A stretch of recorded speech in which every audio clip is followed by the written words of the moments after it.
आज आप बिहार में हुंकार रैली कर रहे हैं, हुंकार रैली। जैसा रैली का नाम हुंकार। ये हुंकार किसका है? हुंकार का क्या मतलब होता है? डिक्शनरी उठाकर देख लीजिए। दंभ के साथ अगर ऊंचा स्वर लगाया जाए। यह हुंकार किसका है? यह हुंकार किसका है? दंभ, घमंड, अहंकार। यह हुंकार रैली पूरे देश को कह रही है, का चुप साधी रहो बलवाना। हुंकार से अहंकार टपकता है। क्या एक्साइटमेंट था, उतावलापन था। कितने बार पसीने पोछे जा रहे थे। इतना पसीना क्यों आ रहा था? किस बात का एक्साइटमेंट? देश के सर्वोच्च पद पर बैठने की तमन्ना रखने वाले आदमी को धैर्यवान होना चाहिए। अगर गुप्त वंश की याद करें तो चंद्रगुप्त की राजनीति हमें प्रेरणा देती है। इतिहास का तो अद्भुत ज्ञान है। चंद्रगुप्त गुप्त वंश के हो गए। मौर्य वंश के सिरमौर चंद्रगुप्त, जिनका पाटलिपुत्र गुप्त वंश के काल को भी स्वर्णिम काल कहा गया है, वहां भी चंद्रगुप्त थे। लेकिन ये चंद्रगुप्त जिनकी चर्चा हो रही थी, वो मौर्य वंश के संस्थापक। अगर पाटलिपुत्र को याद करें तो पटना की हर गली याद आती है। अगर हम ज्ञान युग को याद करें तो नालंदा और तक्षशिला का स्मरण होता है। ये मेरा बिहार है भाइयों। तक्षशिला उत्तर पश्चिम में है, हम होकर आए हैं। अब वो पाकिस्तान में पड़ता है। मित्रों, यही धरती है जिस धरती पर चाणक्य पैदा हुए थे। तक्षशिला नालंदा विश्वविद्यालय से भी पुराना है। चाणक्य वहीं प्रोफेसर थे पहले, वहां से आए पाटलिपुत्र। जब सिकंदर आया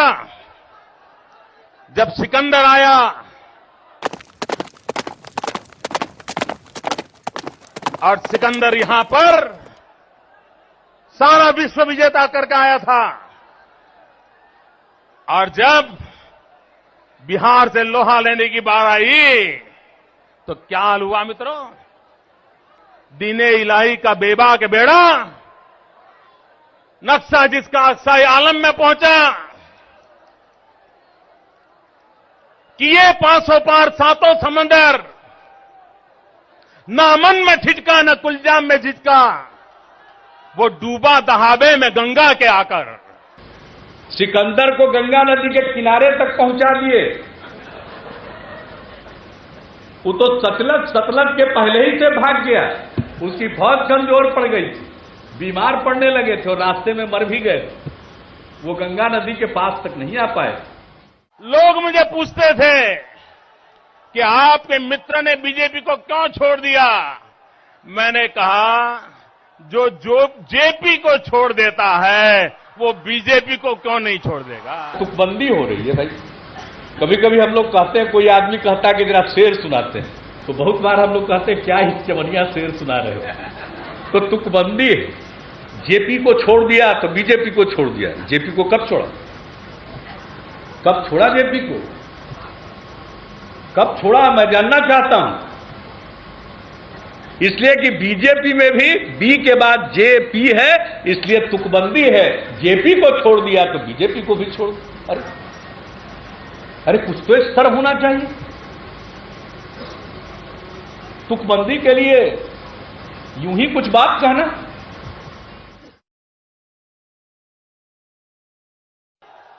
यहां पर हमारे मित्र मुख्यमंत्री है। मित्रों, यहां पर मुख्यमंत्री हमारे मित्र है। कुछ कथा सुनाई गई। ये आपके मुख्यमंत्री हमारे मित्र गुजरात आए थे। कथा सुननी है? हाँ। वो गुजरात आए थे, एक शादी में आए थे। हम भी उस शादी में शरीक हुए थे।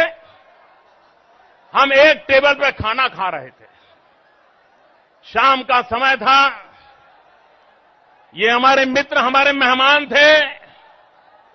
हमने उनको इतना जम करके खिलाया, इतना जम करके खिलाया। ढोकले खिलाए, खमन खिलाया, गुजराती दाल चखाई, गुजरात की कड़ी चखाई, हर प्रकार की मिठाई खिलाई। गुजरात के एक भोज की बात उन्होंने कही। हम उनके गेस्ट नहीं थे। पटना घर में शादी थी, वो वहीं के रहने वाले। उनका आग्रह था कि हम भी आए, हम गए। हम भी गेस्ट थे, वे भी गेस्ट थे। दोनों को भट्ट साहब ने खिलाया था। ढोकला खिलाया, जो भी खिलाया उन्होंने खिलाया। हाँ, एक बात मुझे याद है, जो वहां हमको जानकारी मिली थी, वो गुजरात के लोग आइसक्रीम बहुत खाते हैं और देश भर में जितने आइसक्रीम की खपत है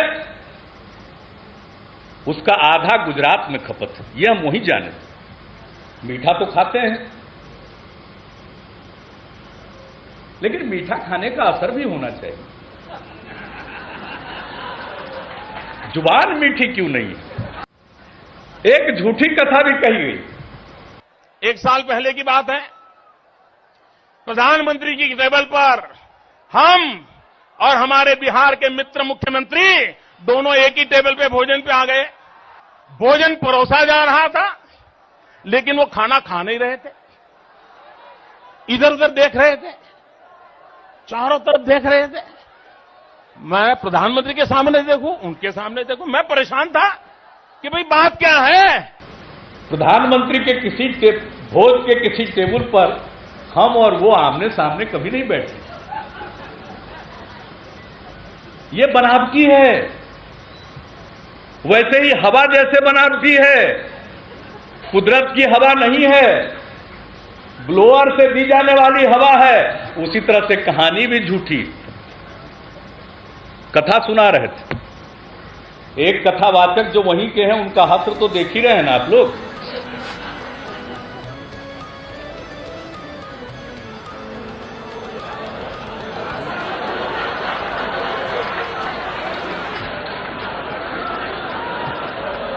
कैसी कथा? ऐसी ही कथा जिससे सच का कोई वास्ता न हो। बनावटी कथा। जब कथा बनावटी तो हवा भी बनावटी। जाम्बुवंत की नजर हनुमान जी पर पड़ी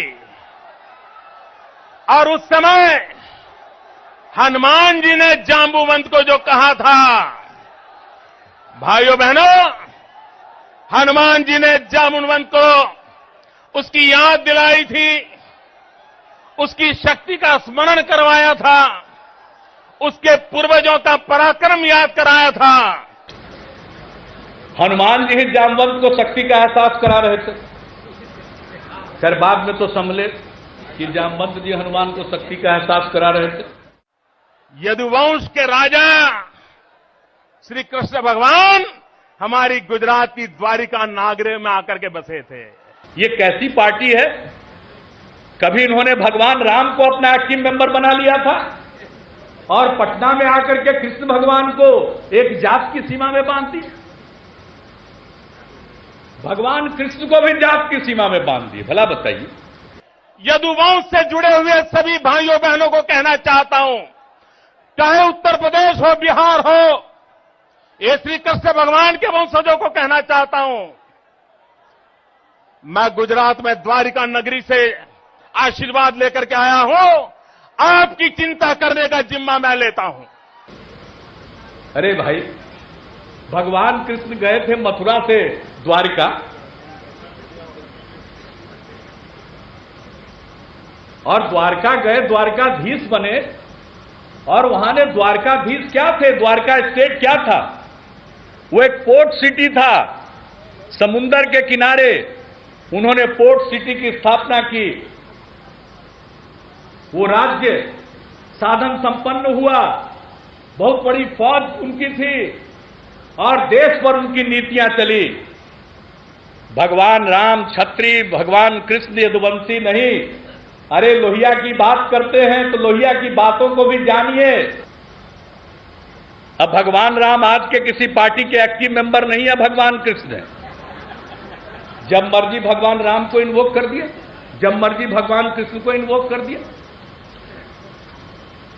भाई कमाल है।